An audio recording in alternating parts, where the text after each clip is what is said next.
attention. Hi. I don't know why I'm starting these videos with fucking singing, but here we are! Me singing random 80s, 90s music. It was in between, I'm sorry. Anywho, hi, I'm happy because 1, my brother didn't interrupt the video, so yeah. 2, I got incense and my room smells like fucking roses and I love it. So we're gonna continue our hangover story after the blackout. Because everyone, except for the non-drunken people, blacked out. Like, I'm talking everyone just passed out in the bar. Or did they? We're gonna start our story off in the woods. Our tiefling, our lovely tiefling. I honestly feel bad that we always somewhat torture Sophone. Because Sophone wakes up in the woods, transformed into a tiger in a tree, above a sleeping bandit chieftain. And instantly she's just like, what the fuck? Now don't worry. Before I do any of these shenanigans, I always make sure that it's alright with the player. I don't force anything that they don't want. I always make sure that something happens, you know, with their consent. Don't worry, I'm not an asshole DM. And honestly, to spark the start of her harem, we have a bandit wife. So, spoiler alert, Sophone's married. Sophone wakes up in a tree, looks down, and panics. She has no idea what the fuck's going on. She climbs down the tree, runs into town, and is trying to, like, run away. But her bandit wife and the bandit wife's paladin friend is trying to catch up with them. Why a paladin is friends with a bandit? Let's just say she owed her a favor. Like, they're chasing after her, and everyone else is either back in the bar or some other location. Some are outside the bar, just laying there, while the others are laying in the bar, on tables, counters, or up in the rafters like fucking Sunshine, where you just look up and you just see this 7-foot-tall cheetah man just laying there. Why is he laying in the fucking rafters? The world may never know. It's fucking Sunshine, man. I mean, let's just say Sunshine's like fucking Houdini. Just, he sees the light, he goes where the light is. So, where do we begin? Well, Sunshine, our lovely little Sunshine, little ray of sunshine, is casually up in the rafters, falls out of the rafters. Everyone has hangovers from hell, except for Goonie. Goonie's like, hey guys, what's up? Everyone. But they notice items are missing, like essential items that they needed.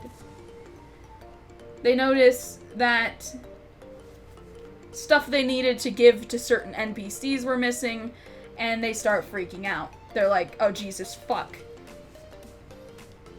And a mysterious figure is sitting in the bar, just sitting there sipping tea, just, yes. Hilarious mortals. I attempted to give him the best voice I could, but I'm not good with doing flamboyant guy voices and girl voices unless they just sound like girls, so do bear with me. As a little homage to my side campaign, Skyna, they met a deity. His name, Obelisk. Now, Obelisk is hilarious because he is the deity of human passion and basically human decency, like a whole bunch of human stuff, because he just loves humans, and he's just laughing at them, finding it hilarious, and he found their little adventure hilarious, and he came to their aid and gave them a slight recollection of what happened. Can you see the resemblance where I got inspiration from? I mean, I got some inspiration from the Hangover, and I got inspiration from Skyrim, because Obelisk is their sanguine. But Obelisk is over there talking to them, telling them slightly what happened, but he doesn't know where everyone went.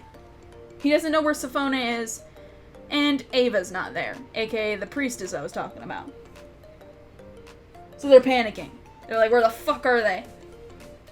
Sylvain's still on her way to town, trying to make sure she gets away from the bandit chief and the fucking paladin, while Ava is nowhere to be seen nor heard of, and they're trying to piece together where the fuck she could have gone. So they're just like, shit. So they have to go around town trying to get their items back.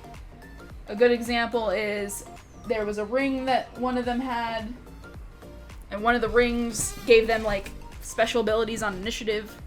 There was a whole bunch of things, and the ring that was used was Sophone's wedding ring. It was hilarious because fucking Keenan gave it to Sophone. Sophone uses it as wedding ring. Or wait, Keenan gives it to Corrin. Corrin in his drunken stupor gives it to Sophone, and Sophone uses it as wedding ring.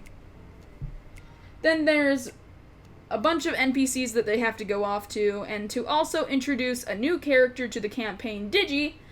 Yes, Bree, we're finally throwing your character into the mix. She's also introduced as a major player of this situation, where they also technically wronged her with magic items as well, because Sophone gave her magic stick away to a wizard. Yeah. So, long story short, all kinds of crazy shit happens, and they have to piece together what happened all through the night. Now, like the drunken stupor, I don't remember all the recollection that happened, other than some of the funny bits and pieces of it. Let's start with the funny bits.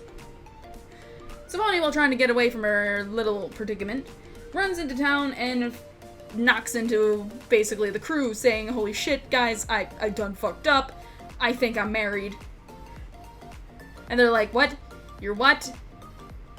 And the fucking wife comes in and she's just like, "Yeah, you know, she's my wife. We got married last night. Like, we came into the bar, got fucking drunk and whatnot, and I finally have a wife." They're like, "Wait, how did it get officiated? You guys don't have, like, an ordained minister or something?" We're gonna have to talk about the time where we made our wizard get ordained. That was fucking great. But that's a story for a later day. Where everybody's just fucking confused how our innocent, and I do mean innocent, big booby tiefling gets married to a fucking half-orc barbarian lady, and she's just like, "Hey, what's up? We're married." While her dragonborn paladin friend is just like, "Yes, they're married." The best part of this whole situation is the barbarian is not necessarily evil. She's just kind of like, a Robin Hood situation, so do bear with me. Do bear with me. And in all of the crazy shenanigans of the night, everyone's sitting there like, "Okay, how the fuck did you get married?" She's like, "Well, she's just like, I kind of remember we got a ring from somebody, but that's about it." And instantly they look at Corrin, and Corrin's just like, "Shit, that was mine." And everyone's just like freaking out, like, "Shit, that ring was mine," and then the ring and the pieces together, so she's like, "Then where's my stick?" And she's like, "Well, I gave the stick to somebody to hold on to and piece for the ring," and then all kinds of things. And then they also had to repair one of the bags or something because, you know, things happened. A lovely character I'd love to always throw in my game is Rihanna, my zany little bard. I love to throw her in the game just to annoy people, at least at first, and then I just made her just an NPC that just kind of roams around with them just to mainly mess with Corrin, because she thought Corrin was gay for the longest time. And then she's like, "Shit, he like pussy." And then she's like, "Wait, if he like pussy," but then she's like, "Never mind, he don't like me." And then she's also technically with the paladin. It's a long story, but basically Bard comes in and she explains that her thingy is broken. In exchange, she'll try to help them find the stick. The stick of truth. Not really the stick of truth. It's really a staff. The staff of the woodlands, I believe. Because she's just like, once you fix it, I will give you the information. Because one of you fuckers wrecked my bagpipes. And over here, everyone's just like, who the fuck knows how to repair a bagpipe? Well, out of nowhere, Sunshine steps forward and he's just like, "I know how to repair bagpipes." Everyone, you what? How? How the fuck do you know how to repair bagpipes? Him. Well, I know how to work with leather, but at the same time, like, it was hilarious because he passed the skill check, he repairs the bagpipes, everyone's just like, that fucking mad lad, he repaired the fucking bagpipes. So bear in mind how crazy this all sounds. So as time goes on, they piece together that a wizard has a staff of the woodlands, and they find the wizard. Now the wizard is Bree's character, Digi. Digi is just sitting there in another, like, inn, tavern area, reading a book. Just reading. And explaining, like, oh, you know, you guys kind of gave me this for, you know, helping you with something or another. And they're like, dude, we don't even know what the fuck we did. We were fucking drunk. You took advantage of drunk people. She's just like, yes, but I'm aspiring to be the best wizard I can be. Do excuse my brother letting the cat in my room. But as everything goes on, it's just a whole bunch of crazy. All kinds of crazy. Like, as crazy can be without being utterly insane. The wizard just sitting there holding the stick, and they're like, dude, we need to give Sophone her stick back. She needs to have the stick. She needs her stick. She's just like, she could have her stick if you guys help me get some spells and stuff.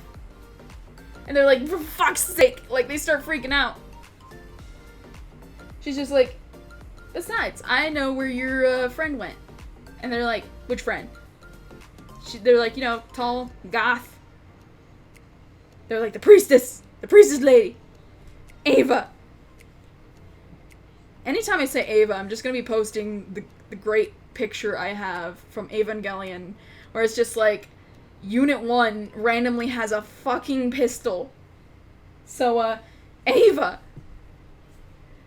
So, anytime they're just like, okay, where is she? And she's just like, well, last time I heard she was going to the graveyard. They're like, why is she going to the graveyard? Who died?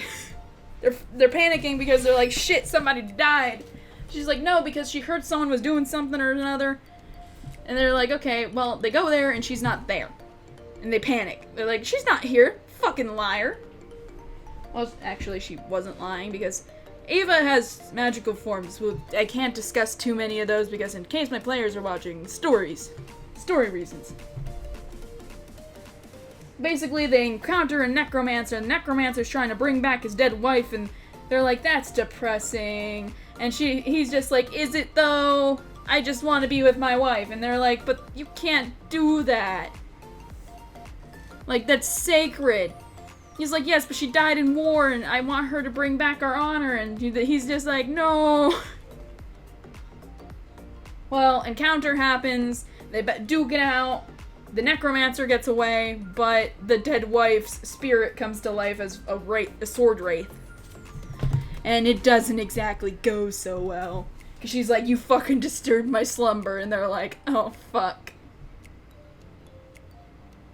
They're panicking. Everyone else is panicking. Just panic. By the way, this encounter was meant to be like a heart-throbbing encounter because of certain things I can't mention because fucking Charles switched characters. But, you know, I cried because I'm like, I'm not wasting this encounter.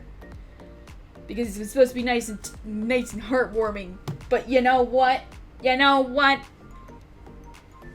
As time went on, they defeat the fucking sword wraith, lay her to rest, and Ava's just like, the fuck you guys doing? You guys finally awake?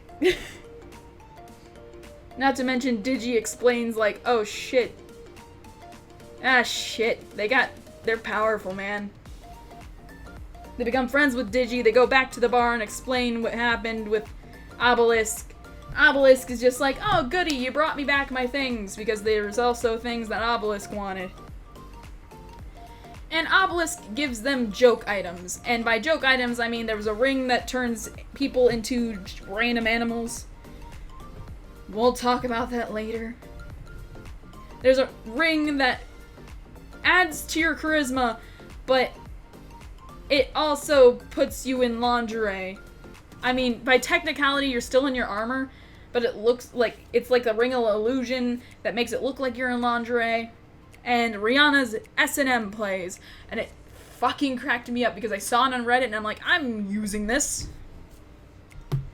And then there was a used bag of holding, but and anything that comes out of it is covered in glitter. And I think my players forget that there is a bag of holding that they have.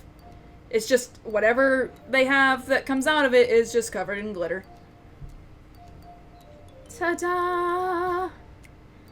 So yeah, the hangover was somewhat solved in a bunch of craziness, meeting a wizard, and yeah, a bunch of crazy ass shit.